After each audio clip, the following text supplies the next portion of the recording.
Bienvenue sur Cogirl Coach, le podcast qui vous aide à transformer votre vie avec votre herbivore préféré. Je m'appelle Cécilia et je suis Cogirl et coach mindset pour propriétaires de chevaux et éleveurs bovins. Je vous aide à révéler votre leadership caché et à devenir le partenaire idéal de votre herbivore préféré. Construisez votre éducation sur mesure pour une transformation profonde et durable. Résolvez tous vos problèmes en travaillant sur votre mindset, une approche innovante dans le milieu et découvrez une nouvelle façon de vivre en harmonie avec vos animaux et kiffer votre vie, c'est le plus important. Et n'hésitez pas à laisser un petit commentaire et une note pour soutenir le podcast et bonne écoute.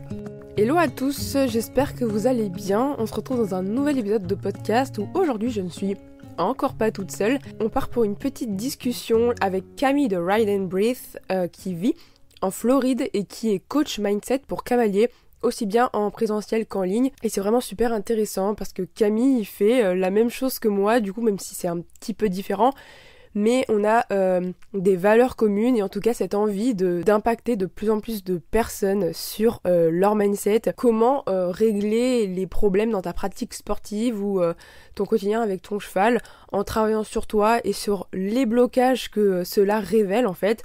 Et on fait pas forcément le lien, et on est parti pour une bonne discussion où on va vraiment parler de tout ça, et ça va être super intéressant. Donc surtout pour soutenir le podcast, n'hésitez pas à lâcher votre meilleur j'aime et à partager cet épisode sur toutes les plateformes. Franchement, je compte sur vous, et je vous laisse pour cette discussion ultra intéressante, vous allez voir. Salut Camille, comment tu vas? Salut, comment tu vas? Parfait, je suis trop contente de te recevoir sur Cogirl Coach. Tu es ma deuxième invitée, c'est trop trop cool et je suis joie parce que tu fais à peu près la même chose que moi et on a trop de trucs à raconter et j'adore. Est-ce que d'abord tu peux te présenter et présenter ton travail, ce que tu fais en présentiel et sur les réseaux sociaux? Et je m'appelle Camille, du coup je suis bretonne à la base, mais là je vis en Floride actuellement. Je suis cavalière professionnelle là-bas dans une écurie donc en tant que salariée. Et en parallèle, j'ai un business en ligne de coaching. Alors je fais aussi du training en présentiel là où je suis actuellement. Et puis bah j'essaie de redonner confiance aux cavaliers et et les aider à atteindre leurs objectifs. Trop bien. C'est trop, trop, trop bien. Non, t'as bien résumé. Franchement, franchement, cette question-là, je sais pas, tout le monde arrive à trop bien se présenter et j'ai l'impression que moi, à chaque fois, ça part dans tous les sens. Mais là, c'était très bien, très clair, très concis. On sait parfaitement où est-ce qu'on va. Et c'est quoi le pourquoi, l'histoire derrière ton activité, justement?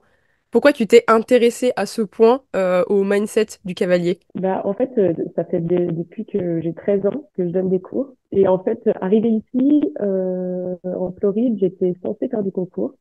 Parce que je suis cavalière concours depuis longtemps. J'étais censée faire du concours et en fait, ce qui s'est passé, c'est que bah, c'est pas le cas du tout. Hmm. La promesse n'était pas et, et pas trop respectée. Donc, ce qui s'est passé, c'est que j'ai fait beaucoup de training et j'avais beaucoup de temps libre comparé à ce que j'avais en France. Et je me suis dit, bon, alors, faut que je crée quelque chose parce que là, je peux pas rester comme ça à rien faire. Et puis, en fait, un, j'ai envie d'être libre. De deux, j'aime ça depuis que je suis petite, aider les cavaliers. Et je pense que en arrivant ici, je me suis rendu compte que c'était ce que je savais faire, Hmm. pas le mieux, mais de bien. Ouais, t'as un peu cette fibre naturelle à voir ce qui va pas chez les gens. Ouais, c'est ça. Je dirais d'une différente manière. C'est pas juste de la technique à cheval. C'est-à-dire que Mm. quand on voit un cavalier, généralement, on sait à peu près quels sont ses blocages dans la vie de tous les jours aussi. Ouais, ben, je me reconnais vachement là-dedans. Bah, en fait, on a tendance à se dire, euh, on travaille dans le milieu du cheval, donc on travaille pour le cheval ou pour le sport, tu vois. Et au final, bah, non, tu te rends compte que tu bosses aussi et surtout pour l'humain et avec l'humain. Et ça, autant il y en a qui, naturellement, vont voir, tu sais, le comportement du cheval, qui vont un peu lire l'animal, tu vois. Et c'est aussi naturel de lire les humains, je trouve, quand enfin, c'est trop. Enfin, après, c'est évident. Enfin, pour moi, en tout cas, c'est super évident de. Bah, je fais tout de suite les connexions entre. Bah, ton cheval, ça va pas ou ça va pas dans ta pratique sportive. Bah, tout de suite, il y a quelque chose chez toi que tu vois pas, tu vois. Et je trouve ça trop, trop intéressant. Et il y en a très peu hein, enfin, qui font ça. Et d'ailleurs, c'est trop cool qu'on soit pas seul. Mais il y en a encore très peu, je trouve. Il faut Ouais, c'est que ça vrai. bouge. Euh, Ouais, mais très classique. ouais, bah ouais. Question, c'est très classique. Ouais. Et toi, à quel genre de problème mindset ou vraiment de confiance en soi, etc., avec tes cavaliers, c'est lequel problème dont tu es le plus confronté? Bah, je pense que ça dépend un petit peu des. euh, enfin, là où je me trouve actuellement, en présentiel, j'ai pas mal de cavaliers amateurs Hmm. qui achètent des chevaux, mais qui ne sont pas forcément à la hauteur, mais euh, bah, euh, qui n'y arrivent pas, quoi. Bon. Hmm. Généralement, les chevaux qu'ils achètent, en plus, sont pas forcément. Je vais pas dire ça comme ça. Euh, les gens achètent des chevaux parce qu'ils ont envie de. Les gens achètent des chevaux pour le fric. Ouais, c'est ça. Ils achètent des chevaux parce qu'ils ont de l'argent et du coup derrière, bah, ça suit pas. Ils savent rien en faire. Donc, Hmm. euh, donc là, c'est plutôt une histoire de confiance en soi, de savoir euh, s'affirmer un petit peu et puis sortir de sa zone de confort. Ça aussi, j'ai beaucoup. Hmm. J'ai beaucoup de gens qui m'aimeraient avoir tout sans rien faire. Ouais, ben ouais. Ouais, parce qu'en fait, ils partent du principe que s'ils achètent ils achètent un cheval je sais pas moi, 50 000 et plus dollars, eh ben, ils n'auront rien à faire du tout, alors que il faut que tu progresses, toi, de ton côté, aussi bien au niveau du sport qu'au niveau de ta tête, en fait. Ouais, ça c'est clair. C'est exactement ça. Et surtout ici aux US, bah, ils ont pas mal d'argent et puis c'est un peu le business, c'est-à-dire qu'ils achètent des chevaux déjà tout prêts, très calmes. Il faut pas que ça bouge. Et si ça Hmm. bouge, même les enfants que j'ai, si ça bouge, les parents, c'est très procédurier. Donc c'est toute une démarche. Donc forcément, ça pousse pas non plus le cavalier à aller progresser puisque tout est facile. Ouais, ouais, je comprends. Et pourtant, on aurait tendance à dire, tu sais, aux États-Unis, ils sont vachement tout ce qui est mindset, état d'esprit, enfin, ils ont une longueur d'avance sur nous. Même dans les concours bovins, quand tu suis des cours en ligne pour présenter ton bovin en concours, tu vois, alors que c'est même pas une performance en soi, c'est plus de la beauté, de la présentation et tout, bah tout de suite tu vas avoir une partie mindset. Genre, tu vas gagner et tout. Enfin, et je trouve ça trop ouf. Et en fait, finalement, là, ce que tu me racontes, c'est pas si différent de ce qu'on a en Europe, tu vois, finalement. Ou est-ce que il y a des petites différences quand même? Je pense que du coup, ils sont plus ouverts d'esprit à tout ça, Hmm. déjà directement. En France, parfois, bah, quand j'essaie d'expliquer des choses, même par rapport au cheval, euh, ils peuvent être déjà très fermés. Il fallait vraiment que je tombe sur le bon public pour pouvoir parler, sinon j'essayais même pas, quoi. Euh, mais, mais ici, ils sont quand même assez ouverts, Hmm. c'est-à-dire qu'ils percutent directement parce que c'est leur éducation quand même, hein. Ouais, ils ont quand même cette ouverture d'esprit-là. C'est intéressant de voir jusqu'à où, parce qu'il y a quand même, il y a quand même beaucoup d'ego, non, j'aime pas dire ça, mais beaucoup de m'as-tu vu, j'ai de l'argent, j'ai des chevaux et je vais en compète, tu vois, dans ce monde-là. Mais c'est intéressant parce que du coup, ça reflète un petit peu la tribu dans laquelle ils ont envie d'appartenir, ces personnes. Ouais, ouais, Et, exactement. mais c'est un peu la même chose. Enfin, je vois, moi, en CSO bah, en France, c'est un peu la même chose, sauf que là, ça reste du loisir, du sport, du loisir, c'est pas du business, entre guillemets. Donc c'est sûr que les enjeux sont pas les mêmes, mais c'est intéressant. Euh, Toi, tu fais aussi des prestations en ligne, hein.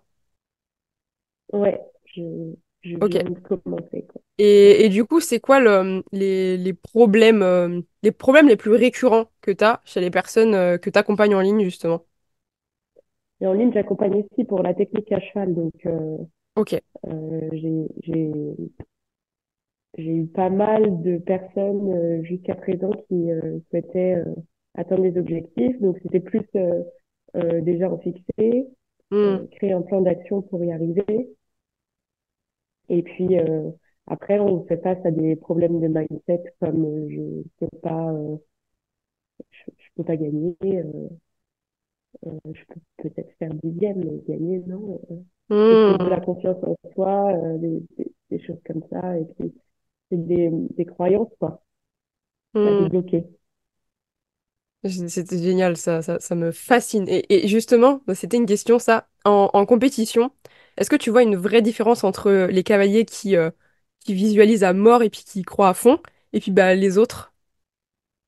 Oui, moi, je crois clairement qu'entre deux cavaliers Hmm. entre deux très bons cavaliers, ce qui va faire la différence, c'est le mental, ça c'est sûr. Euh, la visualisation, bah, déjà, ça a marché pour moi quand je faisais pas mal de concours. Euh, le fait de clairement visualiser mon parcours après la reconnaissance ou bien même la veille de regarder des parcours de très bons cavaliers, ça m'aidait à me conditionner Hmm. et à me mettre dans cet esprit de j'y vais pour gagner ou alors j'y vais pour faire quelque chose. Comment toi tu l'amènes justement ce truc-là de si tu veux gagner, faut que tu bosses sur tes blocages, tes croyances et surtout que tu y crois et que tu y visualises vraiment. Comment tu l'amènes ça? Bah, c'est plutôt les personnes qui viennent vers moi euh, Ouais. avec ces Hmm. croyances-là et ensuite je Tu les vois à accompagnes peu là-dessus. près où sont les blocages et puis après j'essaie d'aller creuser un petit peu pour savoir. On va chercher un petit peu la racine du problème parce que c'est pas forcément que, enfin, ça peut être beaucoup plus profond que ça. C'est du shadow work et Oui, mais du travail carrément, de mais l'ombre. carrément. Ouais. Mais c'est trop intéressant. Et justement, est-ce que t'as un peu des racines similaires du coup? On retrouve ça souvent chez tous les humains, l'abandon, le rejet, la trahison, toutes ces blessures-là Hmm. que, que- qu'on peut retrouver chez chaque personne. Ben ouais, ouais, on en revient toujours au même et c'est pas forcément évident de faire le lien, le lien au début. Donc les personnes qui te contactent enfin, en distance, enfin, sur les réseaux et tout, elles sont déjà éveillées à tout ça, sont déjà conscientes. Pas forcément, non, pas forcément.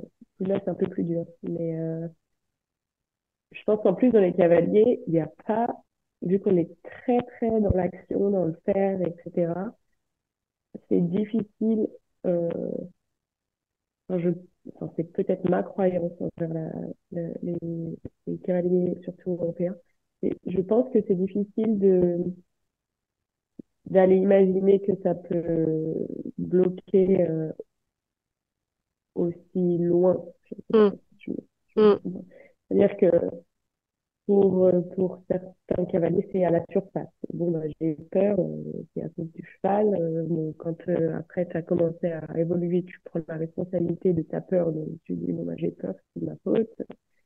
Après, tu te rends coupable de ça. Et puis, mais d'aller creuser et de se dire, bah, ça, cette peur-là, elle est peut-être liée à quelque chose de plus profond. Ça, faut quand même être un peu ouvert d'esprit. Il faut quand même vouloir aller faire ce travail-là C'est clair. et, Hmm, et avoir assez confiance pour se dire que ça peut régler le problème à cheval. hmm. Carrément. Et comment Ouais. toi tu l'amènes, toi, ça, justement? Il y a un cavalier qui vient te voir parce que bah, son cheval, il n'arrive pas à faire telle ou telle chose dans leur pratique sportive. Et bah, comment tu fais pour amener doucement le bah, c'est toi le problème? Ouais, alors c'est un peu la preuve. Hmm. La preuve, c'est vrai qu'en présentiel, c'est plus facile. Ouais, ouais, Euh, carrément. et j'arrive à peu près à savoir quand les gens sont assez ouverts d'esprit ou pas. Et après, je me place des petites graines. Est-ce qu'il faut Hmm. changer ça ou est-ce que... Et j'essaye de voir un petit peu si la personne en face est capable de D'entendre. recevoir, ou, Hmm. ouais, d'entendre ou pas, sinon c'est pas la peine. Hmm. Enfin, c'est pas la peine, mais c'est-à-dire que je vais pas aller directement. Là où ça fait mal. Voilà. Ouais. Ouais. C'est pas évident, hein, parce que t'as envie. Enfin, moi, j'ai trop envie de rentrer dedans à chaque fois, mais tu peux pas le faire. Et il faut éduquer les gens progressivement. Bah, surtout à distance. En présentiel, je suis d'accord avec toi. Tu peux te permettre beaucoup plus de choses, je trouve. Parce que t'as l'animal en face, et puis tu te dis, bah, enfin, tu t'arrives mieux à faire les liens, et puis la personne est plus. De toute façon, elle est là avec toi, donc elle n'a pas le choix d'écouter, tu vois. Bah oui, et puis il y a le cheval aussi. Donc, si, Mm, c'est-à-dire qu'elle se retrouve en position de faiblesse à un moment, bon, bah là, elle va pas c'est mm. son seul, Secours. ouais, Son seul entre guillemets. miracle. Donc, du coup, bah, avec le stress du moment, bah, il t'écoute. Par exemple, je prends l'exemple d'une cavalière que j'ai qui pouvait pas, ne serait-ce que trotter avec son cheval. Et ça fait deux chevaux. C'est son deuxième cheval. Le premier qu'elle a acheté, c'est pareil. Il faisait la même chose. Mm. Donc là, quand il y a des schémas répétitifs comme ça, tu dis bien que c'est pas quand même les chevaux. Ouais. Euh, et en fait, on a fait tout un travail avec elle sur sa vie personnelle. Parce que, en gros, bah, ça collait exactement avec le problème de pas s'affirmer et de pas euh, stand for herself. Mm. Voilà. Euh, donc, on a commencé là-dessus. Ça a débloqué des choses en fait dans la vie privée. Et du coup, une semaine après qu'elle ait débloqué ces choses-là, elle galopait dans la carrière avec un autre cheval. Mm. Et ensuite, quand j'ai commencé à prendre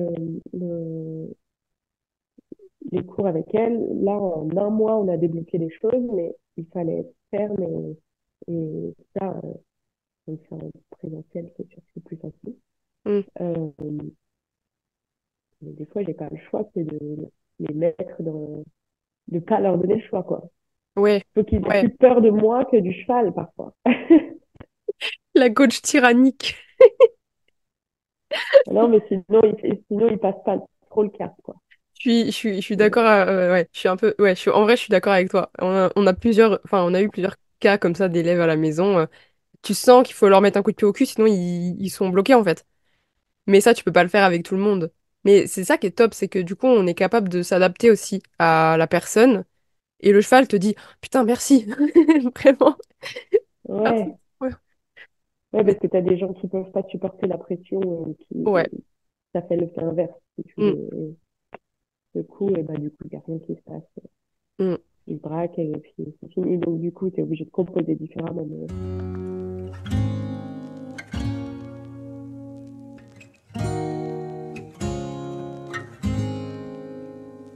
Est-ce que toi, t'observes vraiment mais des changements radicaux chez les chevaux une fois que t'as bossé le mindset de l'humain et du coup la cause de toutes les douleurs et tous les blocages? C'est quoi le truc le Ouais, plus fou que t'as vu comme changement sur le cheval? j'ai pu voir des grandes évolutions.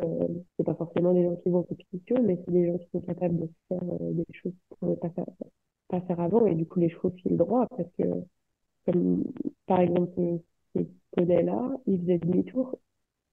À tous les mètres, il faisait demi-tour. Hmm, Et donc, et là, hier, elle enchaînait un parcours de barre-sol au hmm. galop. Enfin, et c'est plus dur avec les adultes parce que du coup, c'est encore plus ancré. Donc ça, c'est des exemples que je peux avoir. Après, j'ai pas de, ma mémoire est pas très Ouais, réveillée en peut-être. en même temps, il est 5h30 chez toi, donc c'est peut-être pour ça. Mais déjà, rien que ça, c'est trop intéressant. Parce que autant moi, je vois des résultats, moi, sur plus l'éducation et la vie quotidienne. Et toi, t'es vraiment à fond dans la compète. Et sur la compète, c'est vrai que tu vois des résultats de fou aussi. Des chevaux plantés qui ressautent. Enfin, ça, c'est un truc de fou. Ça, Mm, oui, ça c'est sûr. Je l'ai fait sur, et ça, c'est plus avec le travail que j'ai fait en moi, parce que j'avais des cheveux compliqués. mm, Et donc, mm. tout ce que je fais avec les gens, c'est ce que j'ai d'abord fait sur moi. C'est trop intéressant, ça. C'est Donc trop oui, intéressant. j'ai eu des résultats super, super Ouais, intéressants. tu t'es fait, tu as été ton crash test en fait. Ouais, voilà. Et t'as eu des chevaux difficiles.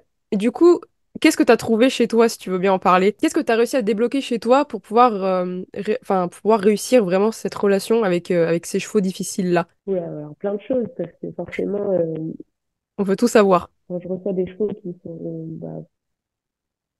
qui ont besoin d'être décryptés, ça demande de la patience, il faut pas Mm. s'attacher aux résultats. Il n'y a rien qui est tout tracé, quoi. Faut patienter, il y a des jours où c'est bien, où tu penses que tu as progressé, et des jours où- donc, il faut vraiment se détacher du résultat parce que ça, c'est ce qui cause de la frustration et c'est Mm.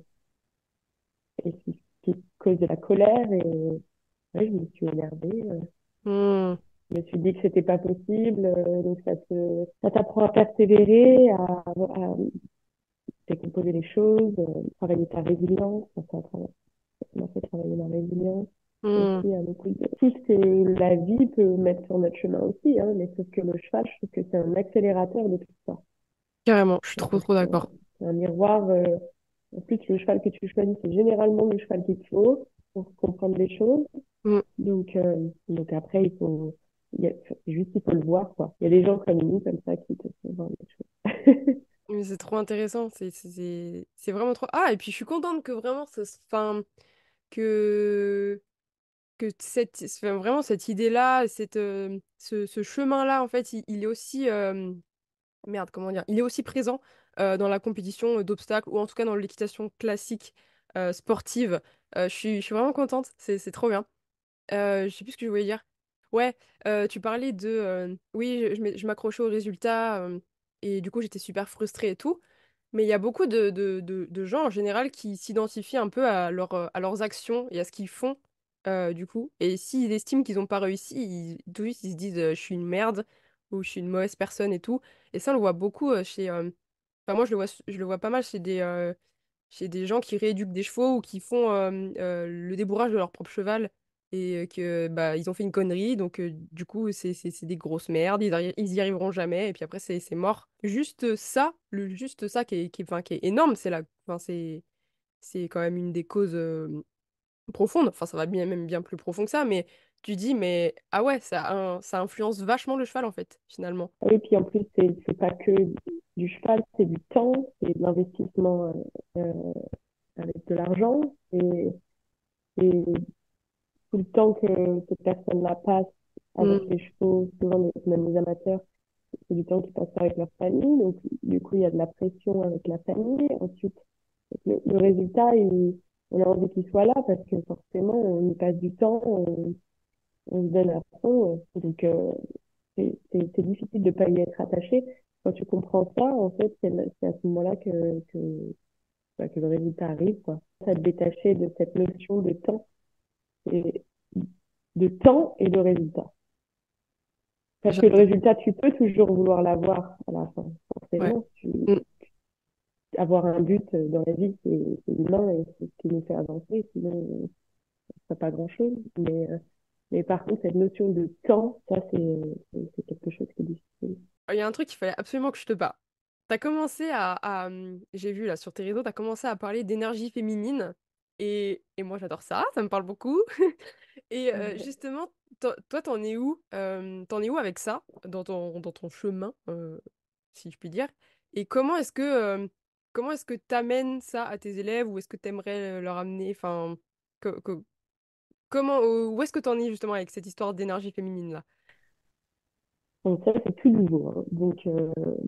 Enfin, c'est tout nouveau. Je veux dire, moi, le chemin spirituel, je le fais un peu depuis un moment. Depuis que je suis arrivée ici, c'est vrai que le fait d'être arrivée seule, d'avoir pas mal de temps et d'être arrivée dans cette écurie, ça m'a fait travailler sur moi-même énormément. Donc, j'ai fait beaucoup d'introspection. Et c'est vrai que euh, donc l'énergie féminine, oui, alors j'en parlais tout à l'heure, on est, en tant que cavalier, on est très dans le faire, dans l'action. Donc, Mm.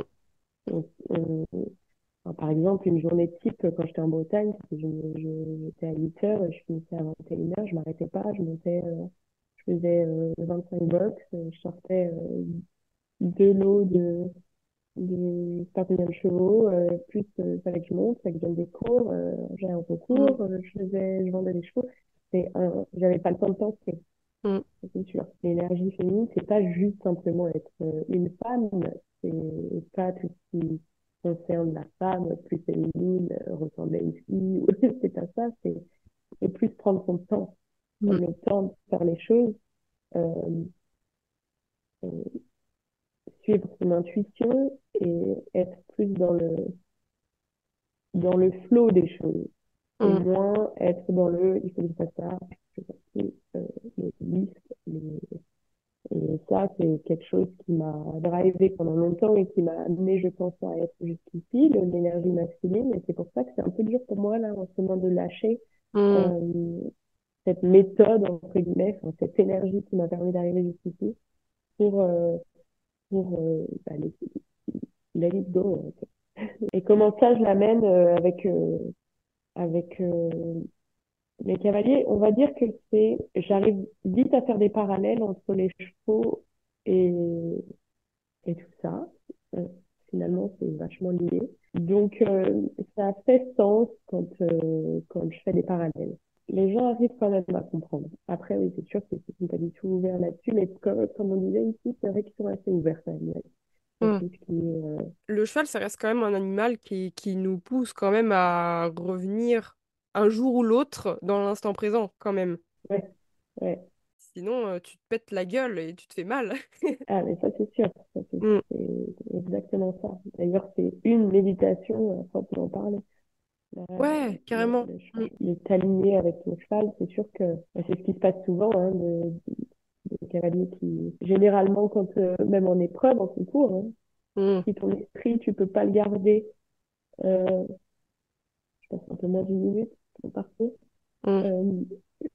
euh, tu apprends pas à garder ton esprit concentré sur ce que tu fais Ouais. pendant au moins une minute. Bon, bah, moi, j'ai fait des erreurs en parcours parce que mon esprit se baladait et puis bah, je regardais, je sais pas, quelqu'un sur le bord de la piste et puis hop, ça y est, Mm. à toi. Être dans le moment présent, revenir au corps, revenir à monter en pleine conscience, ça, c'est des choses que j'aime apprendre parce que je trouve qu'on est très dans le classique, ouais, baisser ses talons, redresser Ouais. ses épaules. Carrément. Mais en vérité, c'est pas ça. Il y a beaucoup plus que ça. C'est le feeling à cheval, c'est ce que tu l'apprends pas en mettant le cavalier dans un moule.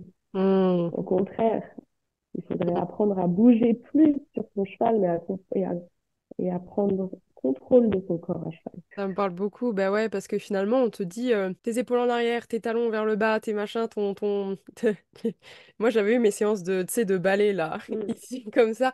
Et en fait, finalement, ça apprend plus ton corps à se... Comment je pourrais dire? À se rigidifier, alors que, exact. bah, pareil, les épaules trop hautes, bah, Tu te fais... Enfin, c'est une coquille, c'est ta carapace, en fait. Donc, c'est ton armure de protection. Le jour où tu la pètes, cette armure, parce que tu as travaillé sur le pourquoi tu te mets une armure, bah, tes épaules, elles baissent naturellement, tu vois? Enfin, je parle surtout de ça parce que ça a été très flagrant chez moi. Euh, mais mais c'est pareil, par exemple, revenir plus dans l'instant présent, ça permet de plus, tu sais, ouvrir et notre cœur et nos chakras. Voilà. Et du coup, à cheval, on est beaucoup plus, je trouve, on est beaucoup plus fluide, plus souple aussi. Mais c'est trop cool parce que franchement, j'aurais trop aimé avoir ce genre de conseils quand j'étais dans mes jeunes années de CSO. Mais j'aurais trop kiffé, hein, vraiment. Il y a Il quelque chose faut... qui est flagrant aussi, c'est quand la tête lâche pas, quand tu lâches pas prise, il y a ce réflexe de ramener les mains vers toi. Et ça, c'est le pire réflexe possible pour le cheval. C'est-à-dire Ouais, que tu te bats contre ce que tu es en train de demander. Mon cheval avance pas. J'ai même des chevaux ici qui se mettent à reculer jusqu'à la porte. mm, Euh, Bah, forcément, le cheval, il comprend pas ce qu'on dit. On lui demande d'avancer et en même temps, on est crispé et on veut pas qu'il avance. c'est clair. Mm. Donc, il y a beaucoup de choses comme ça qui sont mentales à la base, mais qui se traduisent dans le corps. Et là, quand ça se traduit dans le corps, forcément, c'est des messages à ton cheval et ça, c'est la cause de beaucoup de problèmes. Mm, C'est pareil quand on va aborder un obstacle. La pression, si ton cheval t'emmène à l'abord d'un obstacle, c'est généralement parce que tu causes la pression. Euh, et après, ça fait un cercle vicieux. Donc, même si tu te relâches, ton cheval va accélérer. Faut un petit moment pour remettre la balance à un niveau. mm, Et, et c'est assez complexe quand tu te mets à bosser sur les deux en même mm. temps, comme je fais. C'est parfois un peu difficile, mais si les cavaliers tiennent bon et s'ils tiennent, on voit beaucoup de résultats. Et pour du long terme, c'est ça le truc. Ouais, carrément. Ouais, parce qu'il y a la résolution de problèmes de surface et puis la vraie résolution. Mhm. On en a un peu parlé, mais est-ce que dans ton milieu, tu sens que le bien-être psychologique et émotionnel de l'humain, il est de plus en plus pris en compte? Ou est-ce qu'il y a encore des progrès à faire? Bon, il y a toujours des progrès à faire, hein, Oui. mais il y a quand même de plus en plus de prépa mentale. Mm. Donc, on est quand même sur la même chose, sauf que, bah, comme on disait, un peu l'énergie yang et l'énergie yin, c'est un peu plus yang. Ouais, Mais je pense que ça parle à beaucoup plus de gens. C'est forcément, ça paraît plus concret. Je pense que les gens sont prêts à évoluer, ils sont prêts à se remettre en question de ce côté-là. Après, il faudrait de plus en plus de coachs qui amènent Mm. cette perception des choses parce que je pense que les gens sont capables de se remettre en question, mais comme les coachs, enfin, je parle pour ici, il y a cette histoire d'argent qui vient Ouais, se mettre, ouais, se mettre entre les deux. Parfois, ça peut un petit peu, ça peut faire un peu capoter le truc, quoi. Parce que c'est plus facile de changer de cheval. Enfin, ouais. c'est pas le cas, mais pour eux, ça leur fait plus de commission. Donc, Mm, mm. plutôt que de soigner, plutôt que de soigner le couple. C'est vrai. Mais même en France, hein, ça va être bon, bah, si ça marche pas, vends-le, t'en reprends un autre, tu vois. Ouais, c'est vrai. Et en France, on est encore moins évolué là-dessus dans cette Oui. histoire de mindset. Donc, Mm. euh, pour ouvrir l'esprit des gens, et en France, je trouve qu'on met beaucoup la faute sur le cheval. Ça, Ouais. c'est sûr. Plus qu'ici, par exemple. Ici, on est capable de dire le cheval me correspond pas, j'arrive pas avec ce cheval. Mais je suis d'accord avec toi, faudrait former plus de coachs. Bon, bah voilà, on sait ce qu'il nous reste à faire, du coup. Où est-ce qu'on peut te retrouver sur, si jamais on a besoin d'un accompagnement, où est-ce qu'on peut te contacter? Vous pouvez me retrouver sur Ride and Breathe sur Instagram. Eh bien, merci à toi. On va clôturer, sinon ça va durer trois plombes. Est-ce que tu as un dernier mot pour la fin, pour ceux qui nous écoutent? Alors, ceux qui nous écoutent, ils sont un peu éveillés, ils sont un peu ouverts, donc on peut leur rentrer dedans un petit peu.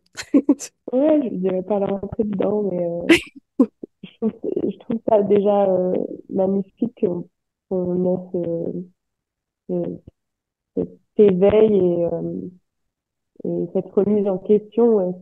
C'est pas simplement pas simplement pour monter à cheval, c'est-à-dire que c'est dans la vie, le fait de pouvoir grandir dans sa vie via les chevaux, Mm, c'est génial. mm. Je suis d'accord, c'est génial et ils sont là pour nous aider aussi dans notre développement. Voilà. Donc, Mhm. on peut les remercier, on peut vraiment les remercier pour ça. Et Ouais. d'ailleurs, je te remercie aussi, c'était vraiment très cool. Et puis, je te souhaite plein Merci de bonnes beaucoup, choses. Cécilia. Et je te souhaite de bien évoluer là-dessus et de faire de plus en plus d'humains parce que c'est super important. Merci beaucoup. Merci de m'avoir accueilli et puis à bientôt. Et c'est ici que s'arrête cet épisode de podcast. N'hésitez pas à envoyer beaucoup de soutien à Camille. Et si vous écoutez cet épisode sur YouTube, vous trouverez le lien de son Instagram dans la barre d'infos juste en dessous. Merci beaucoup pour votre écoute. Je vous fais plein de gros bisous et je vous dis à la prochaine. Ciao.